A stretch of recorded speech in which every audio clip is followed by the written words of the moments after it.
want to support Roland Martin Unfiltered? Be sure to join our Bring the Funk fan club. Every dollar that you give to us supports our daily digital show. There's only one daily digital show out here that keeps it black and keep it real. As Roland Martin Unfiltered. Support the Roland Martin Unfiltered daily digital show by going to RolandMartinUnfiltered.com.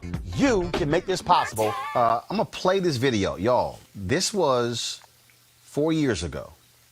This was 4 years ago. And I want you to listen to what I said 4 years ago, shortly after these idiots put Donald Trump in the White House.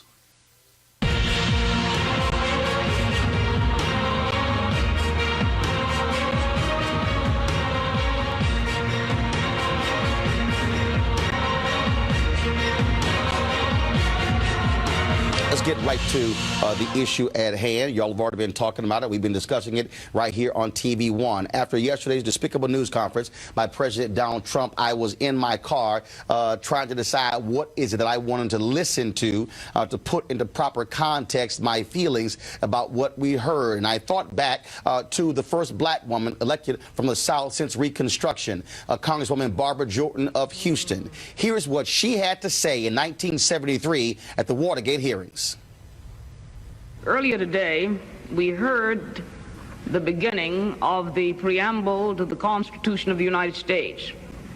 We the people. It's a very eloquent beginning. But when that document was completed on the 17th of September in 1787, I was not included in that we the people. I felt somehow for many years that George Washington and Alexander Hamilton just left me out by mistake. But through the process of amendment, interpretation, and court decision, I have finally been included in we the people. Today, I am an inquisitor, and hyperbole would not be fictional and would not overstate the solemnness that I feel right now. My faith in the Constitution is whole, it is complete, and I am not going to sit here and be an idle spectator to the diminution, the subversion, the destruction of the Constitution. Sybil, just like Congresswoman Barbara Jordan, I will not be an idle spectator for a white supremacist sitting in the White House. I will not be an idle spectator to see Donald Trump walk in the footsteps of Republican Herbert Hoover, who led the Lily White movement when he was president from 1929 to 1933. I will not sit idly by to see Donald Trump act like Democrat Woodrow Wilson, one of the most violent racists we've ever had served in the office of the president. The fact of the matter is, yesterday's news conference was shameful. It was despicable. It was him giving the middle finger to black people, to Jews, to Hispanics, to Asians, to women, to white people of conscience. This is a president who has no shame. He is an immoral leader. Now, I know some people out there will say, well, he was elected. But yes, but guess what? Wilson was elected. So was Hoover was elected, and other racists who have served in that particular White House. What this man has done by lining himself with neo-Nazis and with white supremacists is shameful and should not go unchecked. But it's not just a question of going unchecked. We must do more than simply tweet and comment on Facebook. This is a challenge. This is a declaration of war. Tom, for 398 years, black folks have been fighting this country to ensure that it lives up to its ideals. For 398 years, we made it perfectly clear we're not going to sit idly by and allow ourselves to be embarrassed and run over and shamed by white supremacists. This is the 190th anniversary of the first black newspaper, Freedom's Journal, which was founded in March 1827. In their lead editorial, they wrote, "We wish to plead our own cause. Too long have others spoken for us." This is a moment where we don't need anybody else to speak for us. We can speak with clarity and with precision as to exactly what is required of us. And what this requires, it requires alphas and kappas and omegas and sigmas, iotas, AKAs, deltas, zetas, sigma gamma rho, the links. It requires the Prince Hall Masons. It requires me, phi, me. It requires people of conscience to stand up, whether you are are bougie, whether you are grassroots, whether you are no matter where you are, it requires black people and other people of conscience to say we are going to oppose any effort to go back to the days of Jim Crow, to go back to the days after Reconstruction when you had the Redeemer movement by Democrats, when the Lily White movement by white folks as well in this country on the Republican side. We have seen this before, and every time it has happened, we fought back. And what that means is it's time for folks to stand up and mobilize and organize. It means that when it comes to the ballot box, I don't care who you are. I don't want to hear anybody say my vote does not matter, because when you see a white supremacist at 1600 Pennsylvania Avenue, all you need, that's the only proof you need to show your vote does indeed matter. What that means is we need people in Virginia, in Tennessee, in Mississippi, in Alabama, in Texas, in Georgia, in Florida, in Illinois, in California, in Wisconsin, in Michigan, in Pennsylvania to say enough is enough. What it means for us to go to city council meetings, county commissioner meetings, state meetings, go to the governor's mansion and say we are going to rain holy hell down on any politician who stands with Donald Trump.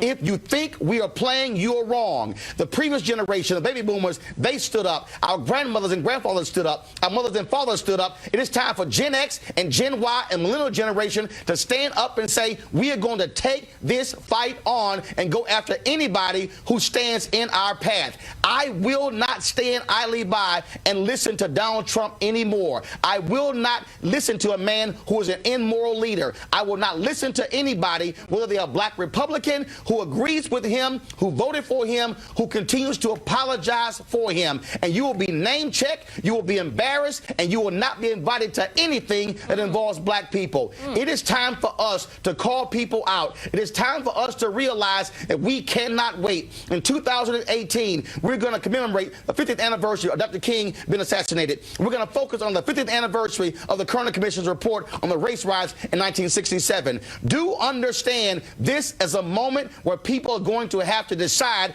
whose side they are on. Are you on the side of righteousness? Or are you on the side of bigotry? Are you on the side of just people? Or are you on the side of white supremacists? There is not going to be any effort to say I can stand on either one. And I don't care who you are, if you're a Republican or Democrat, you have been served notice. If you stand with this man, if you support white nationalist policies, we are going to take you out at the ballot box and put people of conscience in. Heather Heyer is going to be buried today. She is a 21st century version of Viola Liuzzo, a white woman from Michigan who died trying to help black folks to vote. This is not a black thing or Hispanic thing or Asian thing. It's a conscious thing. This is a battle for the soul of America.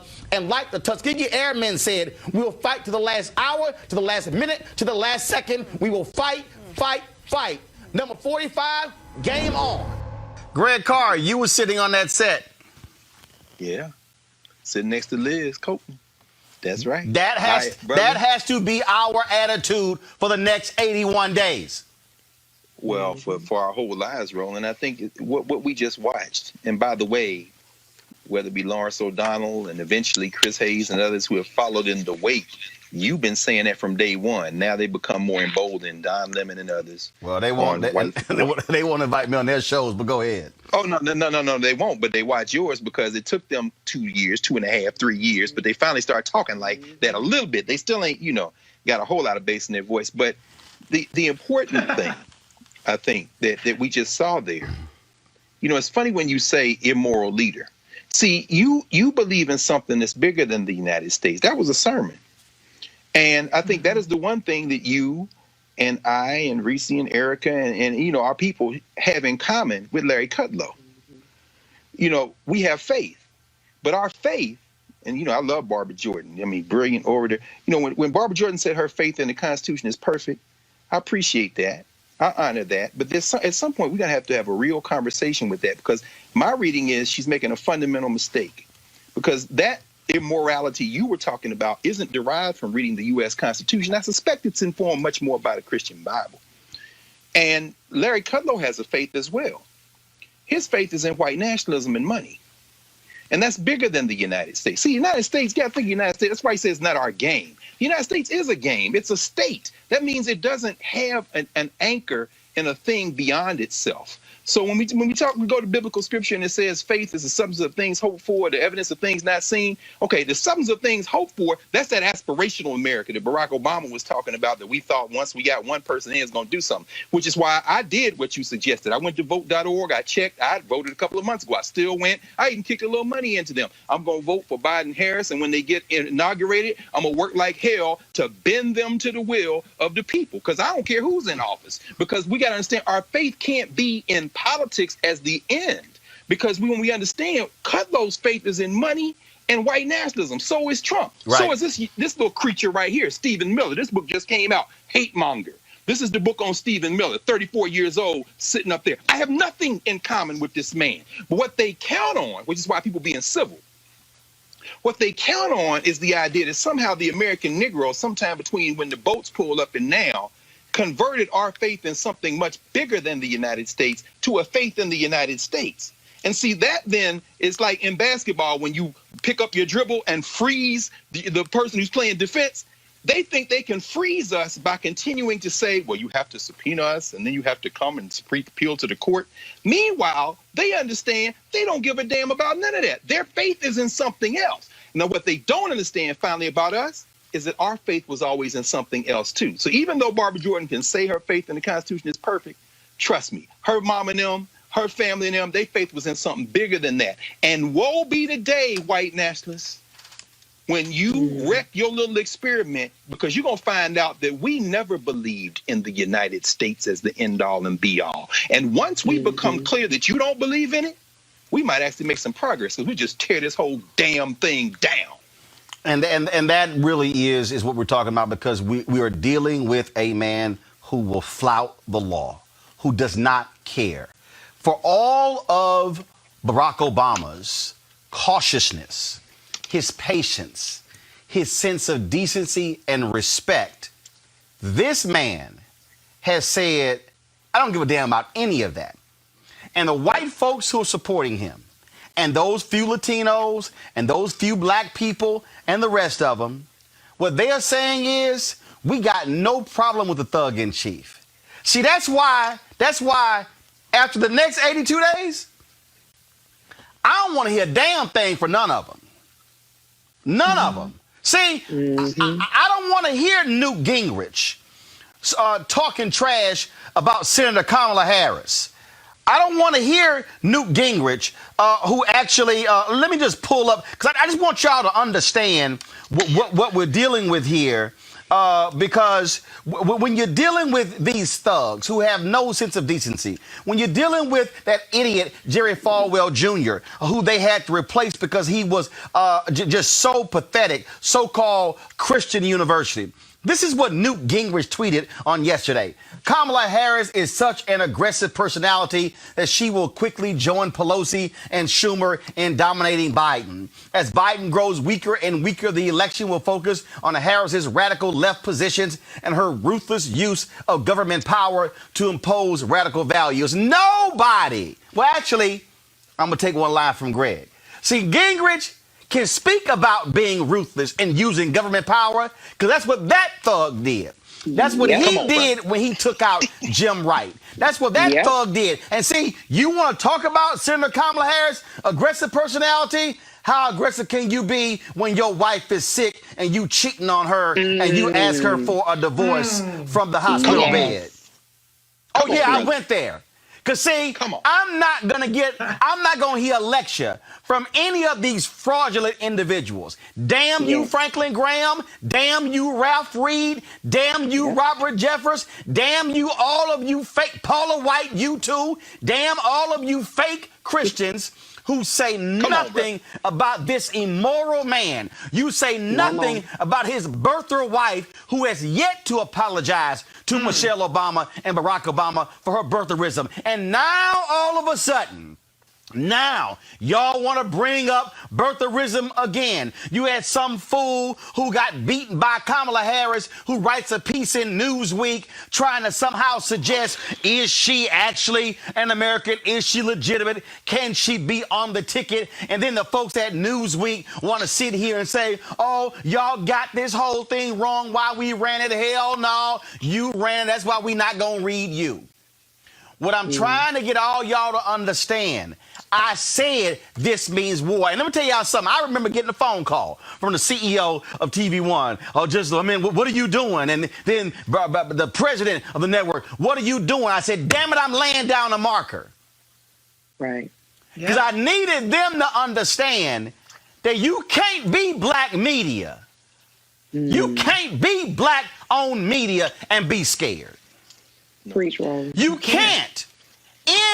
Where do we go from here, chaos or community? Dr. King said there are 4 institutions that are prime position to lead black folks to liberation. He said the black church, the black press, Negro fraternities and sororities, and black professional organizations. He specifically said the black press must maintain its militancy and not fall to the conservative.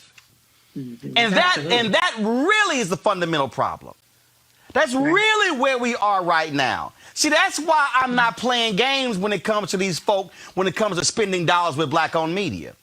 I'm not accepting pennies on the dollar. No, I want the whole damn dollar. Come on. And so at some point, this is the moment when black folks have got this generation. Reese, this generation has got to have the damn courage that they mamas and daddies and grandmothers and grandfathers had. Otherwise, these folk will run over us if we don't. Yep.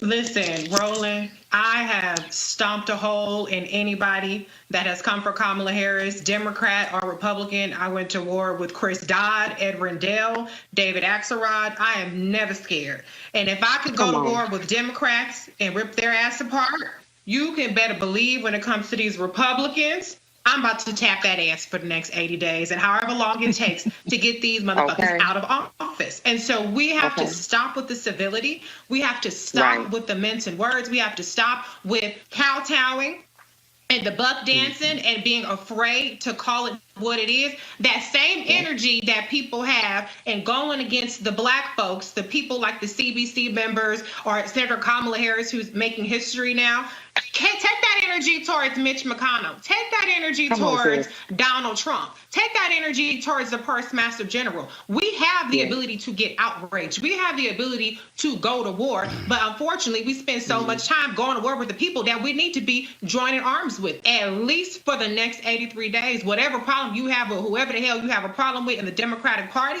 you got to set that aside because these Republicans are ruthless and we have to be even more ruthless. We have to ruffle even more feathers. We have to shake the table like we haven't shaken it before. We got to take the energy towards those who will keep their foot on our necks. And if we do not win in November, we are done.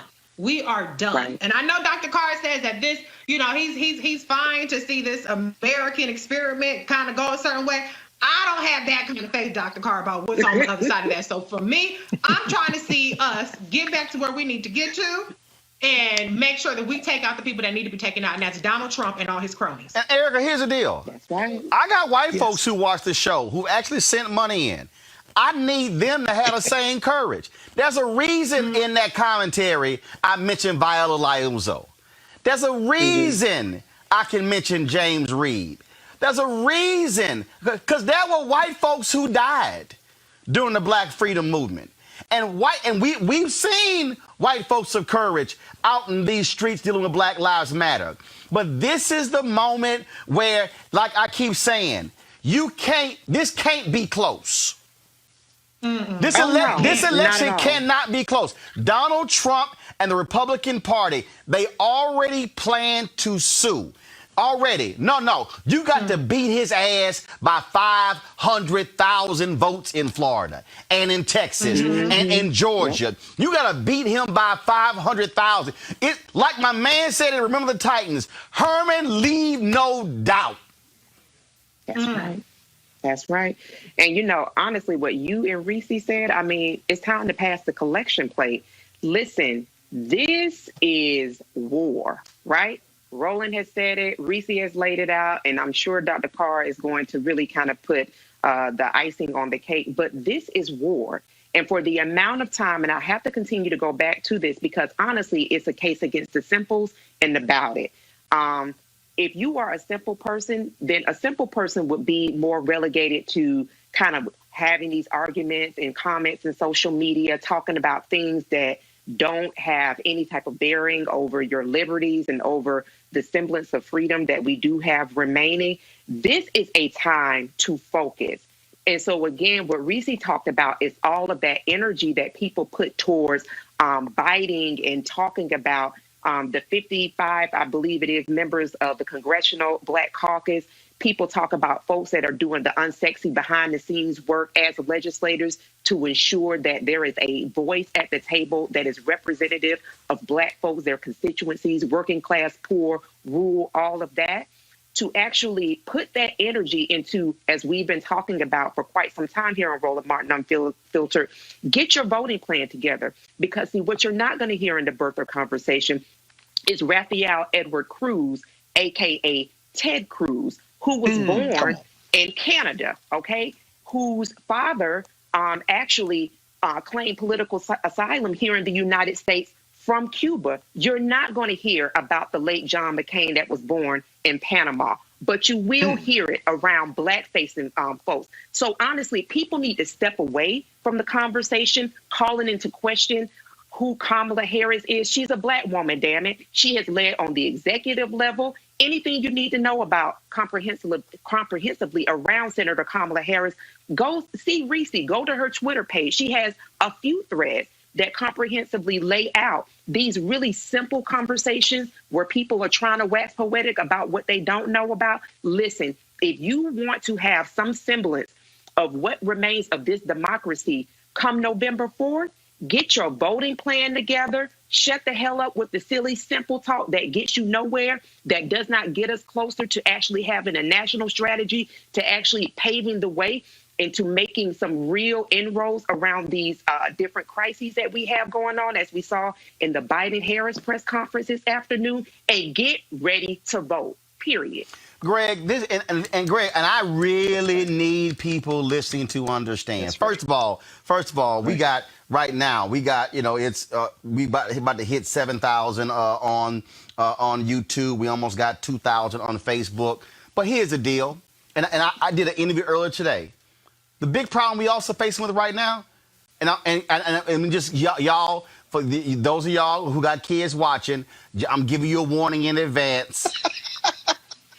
The fundamental problem is we're being fed too much bullshit from Black media. Oh God. Oh God. We're being fed games. We've been fed music and gossip. Y'all need to understand. Look, we ain't playing here. Greg, this thing for me, when I say it's war, I'm 51. I'll be 52 in November. I'm not approaching this election about me. This is about my nieces and nephews. This is about their unborn children. That's what this is about. And let me also be clear, Greg, and I want you to speak to this here. I need everybody to understand, when I say hashtag fire Trump in November, Roland is not saying I'm going to give the Democratic Party and Joe Biden and Kamala Harris easy. No. I'm not giving them runway. No. Yeah. I need y'all to understand. I plan on holding them accountable to issues. And y'all can go check my record. Go pull the Essence article that I ran in January 2009. Go pull what I said. Go pull what I wrote in my book, The First President Barack Obama's Road to the White House, as originally reported by Roland S. Martin. Go pull the 4 years of Washington Watch and the 4 years of News One Now, when I was sitting here holding them accountable. There's a reason I did not get an exit interview. So I need y'all to understand, this ain't about, you being a Democrat. No, what this is about is the fact that if that man, Trump, and Pence, two of the most evil folks you ever seen, they will control appointing half of all federal judges in America. They've already appointed 203. There are only 800 or so. They get 4 more years. They're going to hit 500. Easy. This is about them rolling back environmental protection, rolling back civil rights. The man has already said this, white folks in suburbia, oh, I ain't letting no low-income folk come out here. Yeah. He ain't got no housing plan. His opportunity zones, they can't even provide us information. I sent an email 2 months ago saying, where's the information on how it's going? They didn't even respond. And so I need y'all to understand what these folks want to do. They absolutely, Greg, want to cement white nationalism for the next 2 generations. That's the game plan. Well, it absolutely is. And of course, it's not going to work because the country will just fracture. So, yeah, Reese, I'm not looking forward to it. I would prefer, because our people will be the ones hit.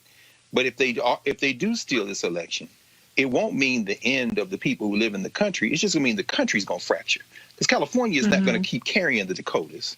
You see, Georgia and Texas are changing demographically, and New York is not going to keep carrying Iowa and Montana. I mean, so what will happen is this thing is going to come apart.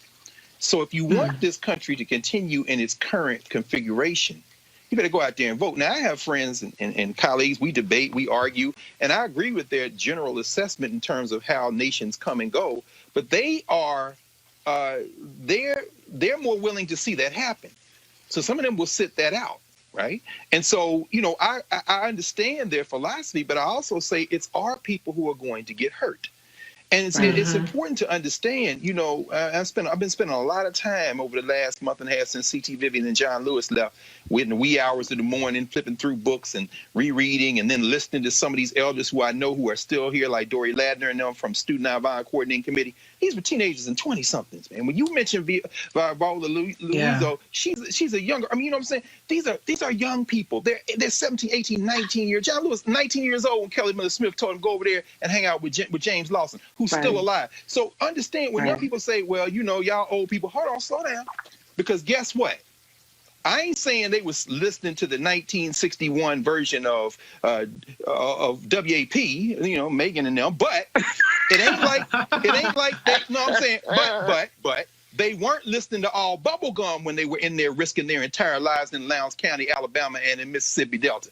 They were having fun. They were sleeping with each other. They had all kind of intrigue. Read Stokely Carmichael Ready for Revolution. Read James Farmer, The Making of Black Revolutionaries. Look up who Ruby Doris Smith Robinson is, Keisha Lance Bottoms' auntie. They were having the same fun young people are having now. They listen to the music. They doing what they doing. They grinding. They doing it. And then they put their entire lives on the line, not for the red, white, and blue, but for something deeper than that. For the idea that if you are a human being who draws breath on the earth, you should have a dignity that we respect. And in respecting your dignity, I respect my own. That's a bigger principle than this crap we call the American Constitution or the American dream. That's not what they were talking about. Now, they wrapped it in that because they understood that was the bridge some people have to walk across to believe that they have something to hold on to. That's why I said, when you talk about faith being the evidence of things not seen, that don't mean the thing don't exist. It means you can't see it yet. And that's what these white nationalists have relied on.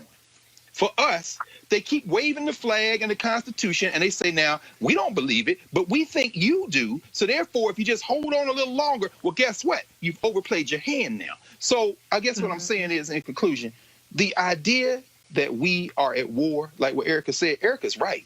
We are at war, and this war isn't just about an election, but without the election, the other thing comes quicker. And what is the other thing? The other thing, even about the fracturing of the United States. The other thing is about this ball we live on is getting ready to reset and get rid of all the humans on it.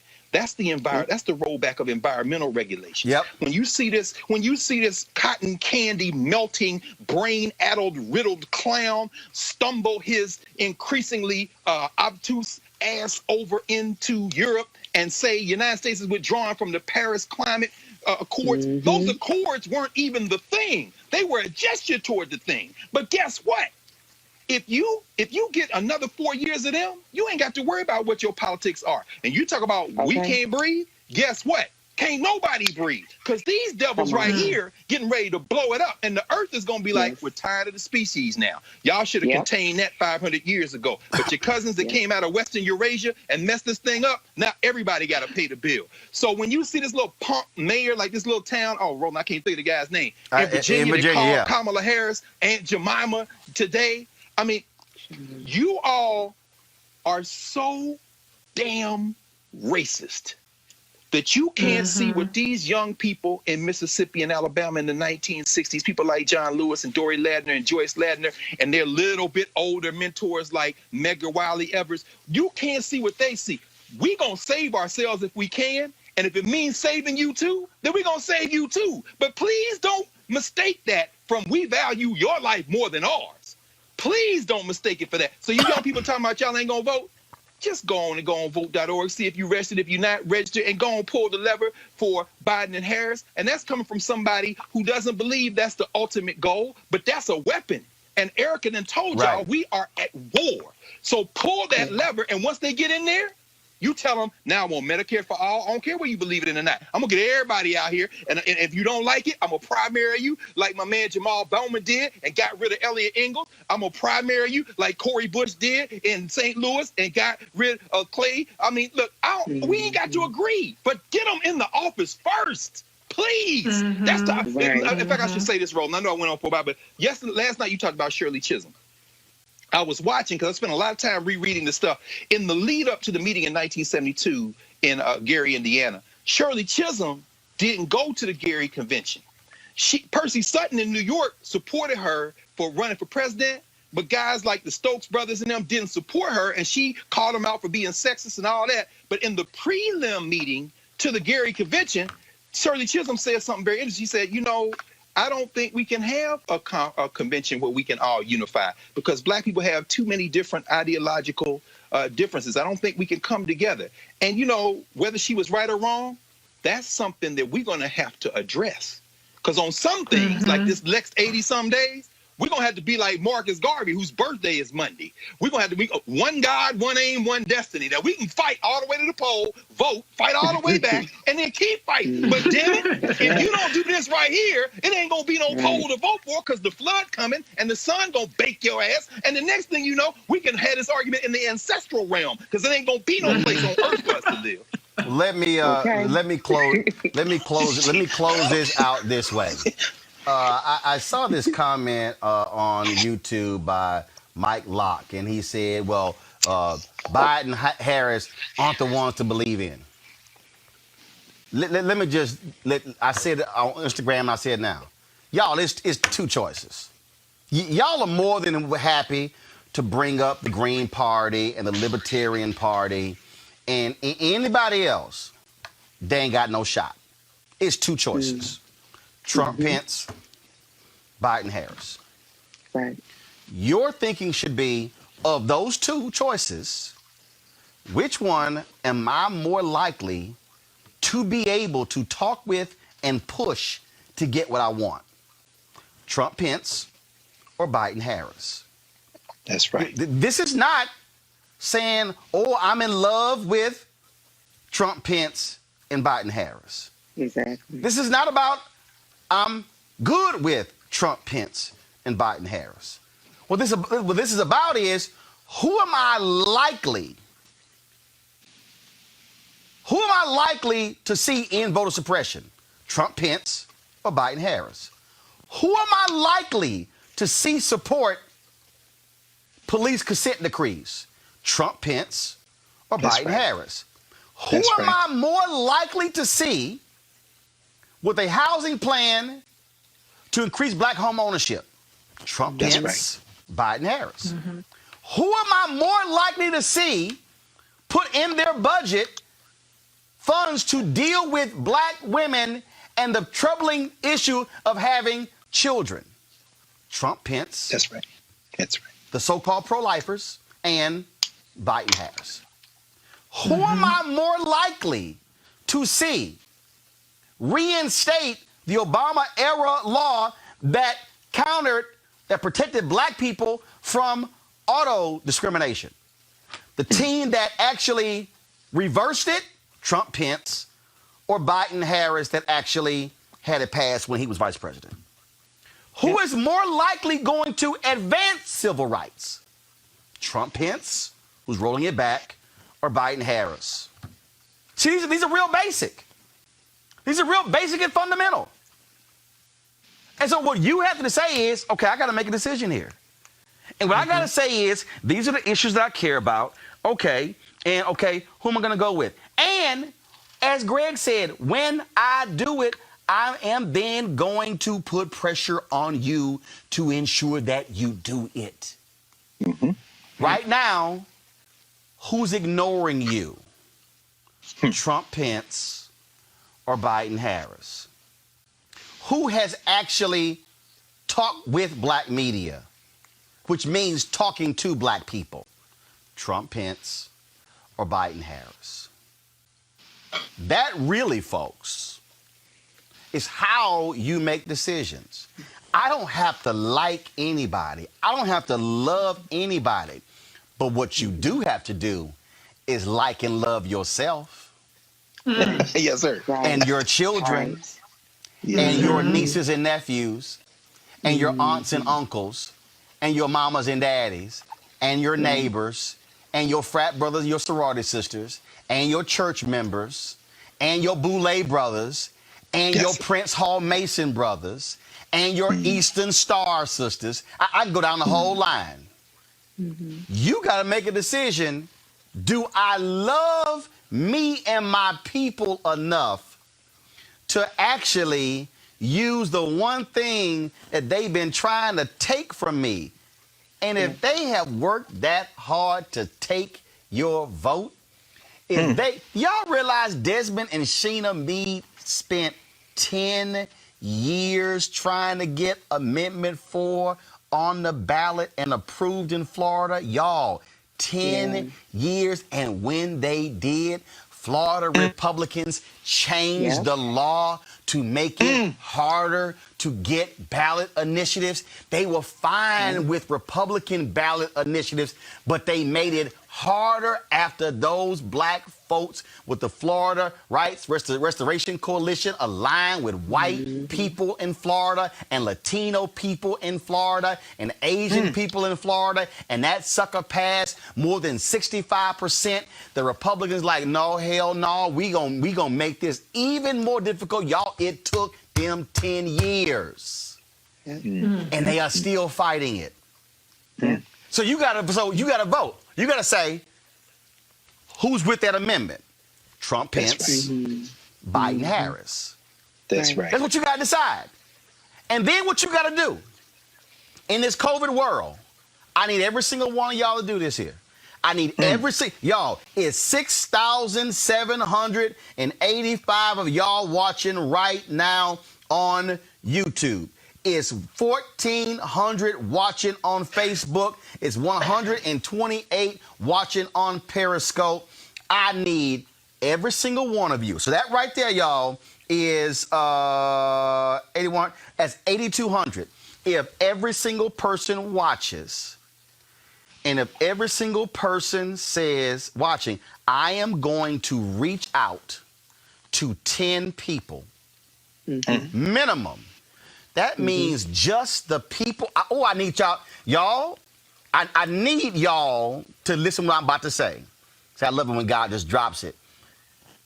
There are 8,200 people watching this show live. If every person watching this show reaches out to 10 people who are not registered to vote, just the people watching this show will reach more people than was the winning vote margin for Donald Trump in 2016. 8,200 people times 10 is 82,000. Donald Trump won by 78,000 votes. So just everybody watching, you could, if everybody does 10, you could actually get more people registered than the actual vote, the margin of victory for Trump in 2016. All I'm asking you to do is reach 10. That's all. Every one of y'all know at least 10 people. That's all I'm saying. You can't, and let me be clear, you cannot be in a war if there are no troops to fight the battle. That's right. You can't keep asking for generals to come up with the game plan, the battle plan, to then rally the troops if ain't no troops. That's why we all got to be in this thing.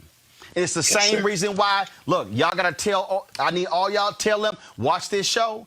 Tell them folks, stop watching mess. Turn them damn reality shows off you see on OWN and VH1 and TV1 and all them damn networks. All they are doing are feeding us nonsense every single day. I don't care. I don't allow that bullshit in my house because if it ain't feeding this, it's two things. It's two things, y'all. Fertile minds will grow, or if you infect fertile minds with weeds, it would destroy the soil. Yes. That's why we do what we do. Back to our Roland Martin Unfiltered video in just one moment. It's 6.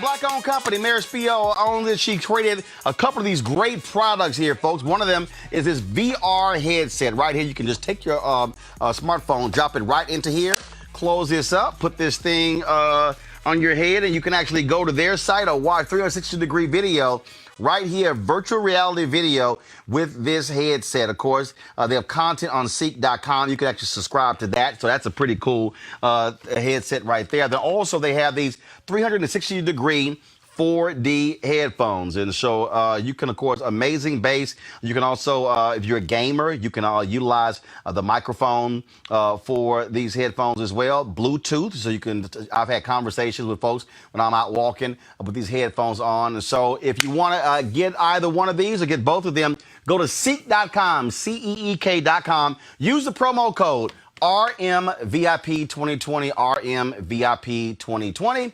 And so that is Ceek.com. It's time to be smart. When we control our institutions, we win. This is the most important news show on television of any racial background. Y'all put $2, $3, $4, $5, $10, $15, $20, $30 on this and keep this going. What you've done, Roland, since this crisis came out in full bloom. Anybody watching this, tell your friends. Go back and look at the last 2 weeks, especially of Roland Martin Unfiltered. I mean, hell, go back and look at the last 2 days. You've had sitting United States senators today, Klobuchar and Harris. Whatever you have that you can bring to Roland Martin Unfiltered to support it, please do, because this information may literally save your life. Watch Roland Martin Unfiltered daily at 6 p.m. Eastern on YouTube, Facebook, or Periscope, or go to RolandMartinUnfiltered.com. Support the Roland Martin Unfiltered Daily Digital Show by going to RolandMartinUnfiltered.com. Our goal is to get 20,000 of our fans contributing $50 each for the whole year. You can make this possible. RolandMartinUnfiltered.com.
Bye.